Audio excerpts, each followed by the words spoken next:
High বন্ধুরা, আমি টুম্পা রান্নাবান্না চ্যানেলে তোমাদের অনেক অনেক স্বাগত। আশা করি তোমরা সবাই ভালো আছো। আজকে আমি বানাবো হাঁসের ডিমের কষা আলু দিয়ে। যারা ডিম খেতে পছন্দ করে এই রেসিপিটা তাদের জন্য।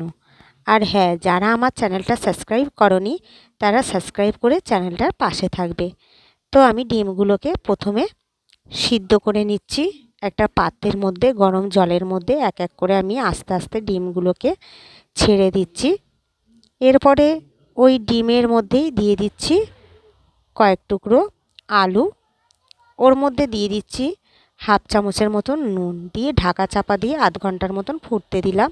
এখানে কুচি রেখেছি টমেটো, পেঁয়াজ নিয়েছি, কাঁচা লঙ্কা, আদা, রসুন আর ধনেপাতা কুচি। এখানে ডিমগুলো আর আলুগুলো সিদ্ধ হয়ে গেছে। আধ ঘন্টা পর ঢাকা চাপা খুলে দেখলাম পুরোপুরি সিদ্ধ হয়ে গেছে। এরপরে আমি একটু ঠান্ডা জল দিয়ে ডিম আর আলুগুলোকে ঠান্ডা করে নিলাম।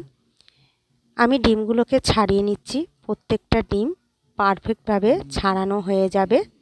যেহেতু আমি জলের মধ্যে নুন অ্যাড করেছি, তার জন্য ডিমের খোলা ছাড়ানোর সময় কিন্তু একটুও কুসুম বেরিয়ে আসবে না। বেশ পারফেক্টভাবে খোলাগুলো ছাড়ানো হয়ে যাবে। তো দেখো, আমি ধৈর্য ধরে প্রত্যেকটা ডিম কিন্তু ছাড়িয়ে নিচ্ছি একটা একটা করে। দেখো, আমার ডিমের থেকে কিন্তু একটুও কুসুম বেরিয়ে আসছে না। তা তোমাদেরকে বলি, তোমরা যারা ডিম ছাড়ানোর সময় কুসুম বেরিয়ে যায় বা ডিম খোলা ছাড়ানোর সময় পুরো খোলাগুলোকে খোলা থেকে ডিমগুলো ছেড়ে যায়, তো তাদের জন্য বলি তারা অবশ্যই ডিম সিদ্ধ করার সময় একটু নুন দিয়ে নেবে জলের মধ্যে, তাহলে খোলাগুলো বেশ পারফেক্ট ছেড়ে যাবে। তো দেখো, প্রত্যেকটা ডিম আমি ছাড়িয়ে নিয়েছি।